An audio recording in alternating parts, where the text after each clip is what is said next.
हमने बताया कि सबसे पहले पाकिस्तान हमारा दुश्मन नहीं है। सबसे पहले हमारे में से जिसने चूक की, जिसकी चूक के कारण वो लोग आ गए और आकर के मारे और मार करके चले गए, पहले तो उसको पकड़ो अगर सचमुच की कार्यवाही चाहते हो तो।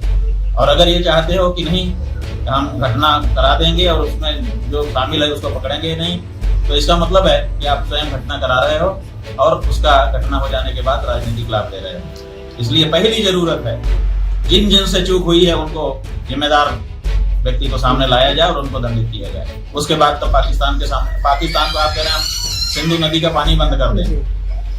सिंधु नदी का पानी बंद करने का आपके पास तरीका क्या है बताओ? कोई बांध है, कोई फाटक है जिसमें आप फाटक गिरा दो तो तुरंत रुक जाए? आप इतना बड़ा पानी कैसे बंद कर दोगे? और अगर बंद भी कर दोगे तो कहाँ लेके जाओगे इस पानी को? आपका भारत डूबने लग जाएगा, बाढ़ आ जाएगी। और आप कह रहे हो कि हमने सिंधु नदी, अब बूंद बूंद के लिए तरसेगा पाकिस्तान, एक गिलास पानी नहीं मिल पाएगा।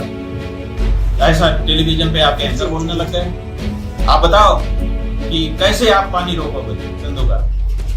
वो तरीका तो बताओ। लेकिन ये तरीका नहीं बताएंगे, भाषण ऐसा देंगे, ऐसी बढ़िया से बात पढ़ेंगे एंकर वहां पे बैठ करके। अभी हमने सुना अब बूंद बूंद के लिए तरसेगा पाकिस्तान। कैसे तरसेगा भैया? पानी रोकोगे कैसे? तुम्हारे पास कोई रोकने की व्यवस्था बनी हुई है पहले से? कोई रेगुलेटरी सिस्टम है तुम्हारे पास पानी को रोकने का या डाइवर्ट करने का? नहीं है। और जब तक नहीं है तब तक आप रोक नहीं सकते हो। और अगर आज शुरू करो तो कम से कम 20 साल लगेंगे व्यवस्था बनाने में, तब जाकर के आप पानी रोकने में समर्थ होगे। 20 साल तक आप कैसे एक ही कार्य को करते चले जाओगे? परिस्थितियां कैसी बदलती हैं, हो पाएगा नहीं हो पाएगा? आपने इतने दिनों तक सिंधु के पानी को रोकने की व्यवस्था ही नहीं करी हुई है और आप कह रहे हैं कि हम रोक देंगे और बूंद बूंद को तरसा देंगे। आप भारत के लोगों को मतलब मूर्ख समझ रहे हो, भ्रमजाल में फैला रहे हो। इससे क्या होगा? सबसे पहले हमारा यही कहना है, अभी भी बार बार कहना है कि सबसे पहले जिनके जिम्मेदारी में ये लोग वहां पर पर्यटन करने के लिए गए थे, जिन पे भरोसा करके गए थे, उन सबको, चाहे वो नेता हो चाहे अधिकारी हो, पहले उनको चिन्हित करो और उनको टारगेट करो। पहला फायर उनके ऊपर होना चाहिए। वही है हमारे सबसे बड़े दुश्मन। अगर वहां से पाकिस्तान से कोई आतंकी आ रहा था तो वैसे नहीं आ गया। 150, 200, 300 किलोमीटर दूर है वहां से जो सीमा है। इतनी लंबी दूरी असलहा लेकर के, वो भी सामान्य लिलीपुट नहीं है कि अपने मुट्ठी में बांध लिया और चले गए। AK-47 है, असॉल्ट राइफल है, बड़े बड़े हथियार हैं। उन बड़े बड़े हथियारों को लेकर कैसे कोई आ जाता और कैसे फिर वारदात करके चला भी जाता? आप ना तो बोल पा, एक डंडा नहीं मार पाए आप। क्या है आपकी कितनी बड़ी असफलता है और आप बड़ी बड़ी बातें ढेंगे हाँक रहे हो? ये ठीक नहीं लगता है। इसलिए हमारा ये कहना है कि सबसे पहले जो दोषी लोग हैं, जिनकी जिम्मेदारी थी और जिस जिम्मेदारी की चूक हो गई है, उस चूक को पकड़ा जाए, पकड़ करके उसके जिम्मेदार लोगों को पकड़ा जाए, पहले उन पे कार्रवाई हो और उसके बाद एक रणनीति बनाई जाए। अगर पाकिस्तान ये कर रहा है तो पाकिस्तान के विरुद्ध हम युद्ध की घोषणा करें।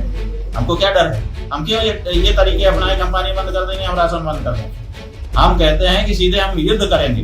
तुम आ करके हमारे यहाँ के लोगों को मार करके चले गए, हम तुम्हारी सीमा में घुसेंगे और मारेंगे। क्यों हम इस बात को साफ साफ नहीं कह सकते हैं? कहाँ जाता है हमारे देश में बुलडोजर चलता है हमारे राजनेताओं का।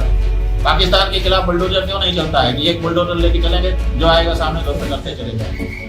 आप केवल अपने घर में शेर बन रहे हैं। आपको अगर पूरा देश आपके साथ है, कौन इस समय कार्यवाही आप करेंगे तो कौन उसका विरोध करेगा?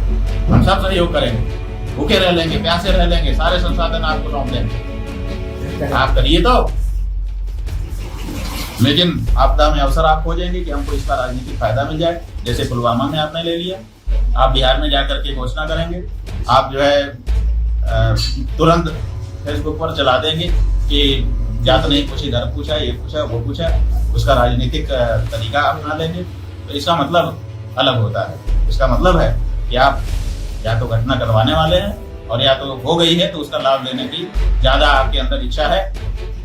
उस घटना से जो कुछ प्रतिक्रिया उत्पन्न होनी चाहिए वो पारदर्शी नहीं।